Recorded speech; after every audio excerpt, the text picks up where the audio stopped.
All right, guys, welcome back to the Everything College Football Podcast. Damien and Nick here doing our 2022 preview and prediction for the Penn State Nittany Lions. Look at this coaching staff: James Franklin. Jesus Christ, a little flat today. Yeah, right.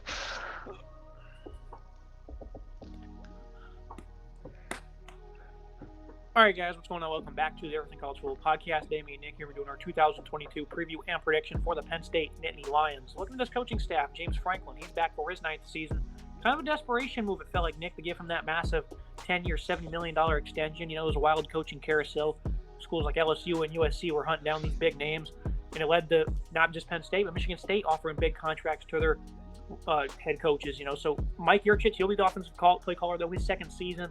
Then Manny Diaz, fired from the Miami coaching job, comes over to be the play caller here on defense. Obviously, defense was a struggle area for Miami, so this is kind of a risky move to replace Brent Pry. But, you know, overall, I think this is a really good coaching staff. James Franklin getting that massive extension, I think it's a bit of an overpay, but considering how the landscape was moving this offseason, I definitely don't blame the administration in Happy Valley for making this move, considering all the different moves that were going on. It seemed like Franklin was going to get snapped up by somebody, potentially maybe an SEC program, but Franklin stays, 9th season. He has had a solid career, built some good teams, especially that 2016 team that played really well in the Rose Bowl. Manny Diaz, I thought he survived a lot longer at Miami than most people expected him to. I thought he should have been fired after that bowl game in 2019 where they lost to Louisiana Tech and just looked absolutely embarrassing that day. He stuck around a lot longer, gets fired for Cristobal, and ends up in Penn State. I don't know if the fit makes a whole lot of sense to me. A bit awkward for me. I just don't see this as a good move for Penn State. Interesting to see how it develops this year for this defense that has been lackluster at times over the last couple seasons. Diaz has proven to be a good defensive coordinator, you know, so now that he has that only to focus on and not the entire program that's down in the dumps like Miami, you know, less pressure might lead to more success and more results here. So this could be a really good upside hire. But overall, looking at this offense to get things started, the 25 points per game was the worst mark since 2015. Sean Clifford, back for his 5th year, 8,600 career yards, 72 touchdowns. Quietly had a good year, I'd say, in Yurchich's first season. People were very interested to see how these two work together. Clifford seemed to be a good fit in his scheme. You know, they're even giving Iowa fits until he got hurt early in that game. They could not really stop this offense. They made some good pinpoint throws, though, with that of Sean Clifford. Made some good decisions. Good year overall, but the story's been the same his entire career. Inconsistency and the accuracy being a struggle point. Clifford, solid Big Ten quarterback, 21 touchdowns last year, 8 interceptions. Completion percentage, 61%, leaves a little bit to be desired. You know, the accuracy is certainly a problem. I do like Clifford. I think he's a good game manager. I think he fits well in the Penn State system. I think this is right where he belongs. It's good that he came back. Another season under his belt, a lot of experience, another season with the play caller. I expect much of the same from him this year. You know, should hover around that 3,000-yard mark. Shouldn't be much crazier than that. Probably should be around 20 to 25 touchdowns again. I think he's a solid quarterback, just not going to blow you away on the stat sheet. Yeah, I think his ceiling's already been kind of met. He now loses John Dotson, but add Mitchell Tinsley from Western Kentucky. He was in that air raid offense, posted 1,400-plus yards last year, double-figure touchdowns. Quite dynamic duo of him and Parker Washington. Great slot weapon. Expected him to break out last year, and he did so. 800 yards on 64 receptions. They get back 3 tight ends as well. Starter Brenton Strange, 20 grabs, 225 yards, 3 touchdowns. I like what they got on that forefront. And then Keandre Lambert-Smith. He was 3rd last year on the team in receptions and yards. Really impressive trio of pass catchers, and then you throw the tight ends in there. You know, they seem to possess more speed and quickness than size in this receiving group. The tallest of the bunch being Smith and Tinsley, who are 6'1". I think Clifford has some nice options here to work with. Depth is a little concerning, but from a starter standpoint, I love what they got. Certainly difficult when you lose a receiver like Dotson at 1,100 yards last year and 12 touchdowns. Super talented wide receiver that got drafted this year. I like Parker Washington a lot. 820 yards last year, good for about 12.8 yards per catch, 4 touchdowns. Solid player overall. I like what he can do. And then Lambert Smith, 521 yards, 15.3 per catch, 3 touchdowns. Solid wide receiver. Expect to see him involved early. Maybe get those receptions up. Only had 34 total receptions last year. Expect those to double this year for him. Talented wide receiver. I like him fitting in the Z position. Solid player. Parker Washington's a solid wide receiver. And then you bring in Mitchell Tinsley. I think Tinsley has some serious upside. I like to see what he can do. This was a deep group of backs for the Nittany Lions last year. They couldn't do anything. Had one of the nation's worst running attacks, 108 yards per game. There's no breathing room one bit on the interior, it seemed. Noah Kane, he transfers to LSU. He had 106 carries. He had 350 yards on 106 carries. That's just a terrible stat line. That's just disgusting to read. Cavante Lee, though, bruiser at 239 pounds, averaged nearly 5 yards per carry, 530 yards on the season. Some solid work as a pass catcher as well. They also have Divine Ford. He's a veteran, but 5-star Nicholas Singleton, he's the player we're all eyeing here. How do you feel about this running group that adds some big-time juice? Singleton coming out of high school, solid recruit. I really like what he can do. He has a serious amount of potential. The running game was poor last year. I definitely blame some of that on the offensive line. I just think they just weren't really there last year. They didn't seem to find the holes for these backs. Struggled a lot, but they bring in a guy like Singleton that keeps in the state of Pennsylvania. You got to keep your territory protected. 6 foot 210. I love the size that he can do. The speed is there. I expect him to have a seriously talented season. I love what he possesses as a running back. I think he has some serious potential. I expect to see him involved very early on. Speaking of that offensive line, 3 starters depart, including Rasheed Walker, a tackle. This interior, though, is really what I'm focusing on. Landon Tagwell, Juice Scruggs, Sal Wormley. They all appear to be in line to take over on the interior. Big struggle area from a season ago. Really good size, though, on the interior. Everyone's going to be in that 6'5" to 300-plus range. But strength and consistency, we're certainly missing a year ago.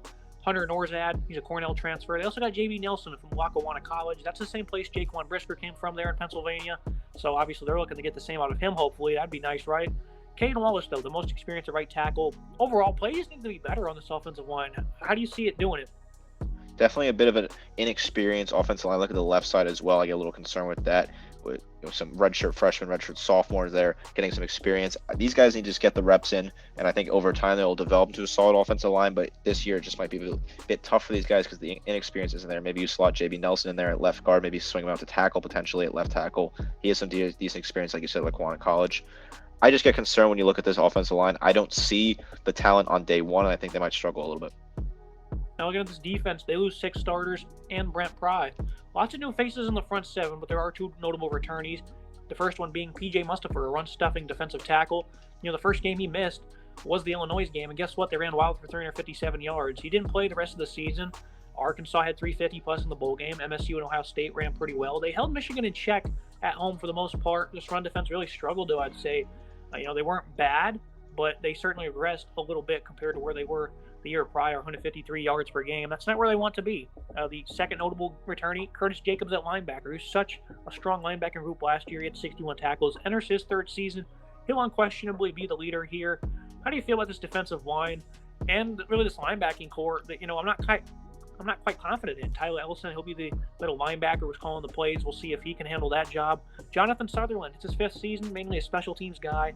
Sits at 5'11", 202. That's not good size to convert to an offensive linebacker, so I'm very concerned with this linebacking core, as is the entire fan base. Yeah, Pry steps out, takes the job of Virginia Tech. Decent hire for them. I think that's a good fit. I look at this linebacking core. I just get a little concerned with it. I don't see the returning potential. I think Jacobs is a solid linebacker. He had a decent year last year. I like some of the stats he put up. 7 tackles for loss, 3 sacks, as well as an interception. I just think that these guys lack experience. Tyler Ellison's gonna be calling the plays, and he just doesn't have experience as well being a redshirt sophomore. I think he needs some more experience. These guys are young. The coaching is a new face with Manny Diaz. I just don't know if they're gonna be ready and adjusted for the season. Kobe King, 6'1", 242. He's likely going to push Sutherland for that starting job. So I think you're going to see some young, fresh talent in the middle of the defense. Back to the D-line real quick, though. Mustipher, 6'4", 326. He's going to be joined by Keziah Izzard, Jordan Vandenberg, and 5-star Danny Dennis Sutton. So I think there's some nice potential on this defensive line. The linebacking core, not confident in it. I think they're certainly going to struggle. The secondary, though, I give these guys plenty of praise. Despite losing Jaquan Brisker, they get plenty of talent back. Jair Brown, coming off a breakout season, we get 6 picks and 5 pass breakups, along with 74 tackles. Those are just absurd numbers. Also got Keaton Ellis, another senior back at safety. Zakee Wheatley will push him for the starting spot, though. Daquan Hardy, he had 7 reported plays on the ball. Kalen King burned his red shirt because they didn't want to keep him off the field. He was that talented. Really impressive DB group. Joey Porter Jr., he's one of the nation's top cornerbacks, according to many people. I think this is a really good secondary for Penn State. How do you feel about that?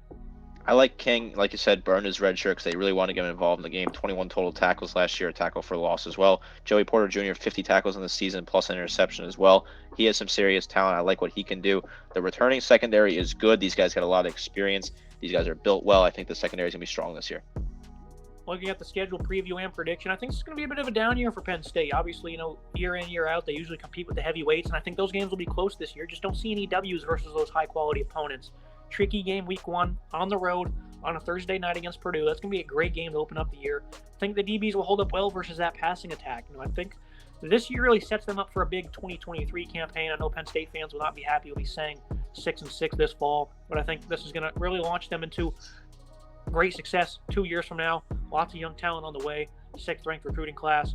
I think they're going to struggle in the trenches this season. Passing attack should get better, but by how much is the question mark? Because they posted almost 270 yards per game last year, and they still kind of struggled on offense. So I think the wide receivers and the DBs will shine the most this year. I think it's going to be a growing year in the trenches, and then at linebacker, of course, they're going to try to get some guys to find their footing. I certainly agree this is more of a transition year for Penn State. I think that these guys are solid. I certainly would be surprised if they get bowl eligible and play in a lower tier bowl game. But when you look at the schedule top to bottom, it's definitely tough at Auburn. Very tough to play on the road in the SEC. Going to be very difficult for this Penn State team. Then the back half of the season, a lot of road trips as well. They should win those games at Michigan, not easy. At home, though, Ohio State should be a tough game. I like this team. I just think that much more than bowl eligible is not realistic. 6-6, maybe 7-5. They get lucky here. Maybe they flip one of these games and sneak into a bowl game potentially. But in general, this is a tough schedule across the board, and I expect this team to be great in a few years. I think James Franklin is certainly building something in Happy Valley. You'd think it's almost a guarantee they win one of those 3 home games over the back half of the year. Got the whiteout against Minnesota, Ohio State, that's always tough. Then Michigan State as well. So we'll see what happens. You'd think they would win one of those games, and I think they potentially can. I think these games against the heavyweights will be certain close, but no cigar for Penn State. Down here for James Franklin and the Nittany Lions, but long term I think they'll be just fine. Can't wait to see what they do in 2023. But let's get through this season first. Nick, as always, this was fun. Appreciate you. Yeah, I love the long-term viability of this program. I think James Franklin's going to be great for the next couple of seasons, and this team will be strong in the future. That's me for today's episode, guys. Make sure you like, comment, subscribe. See you next time.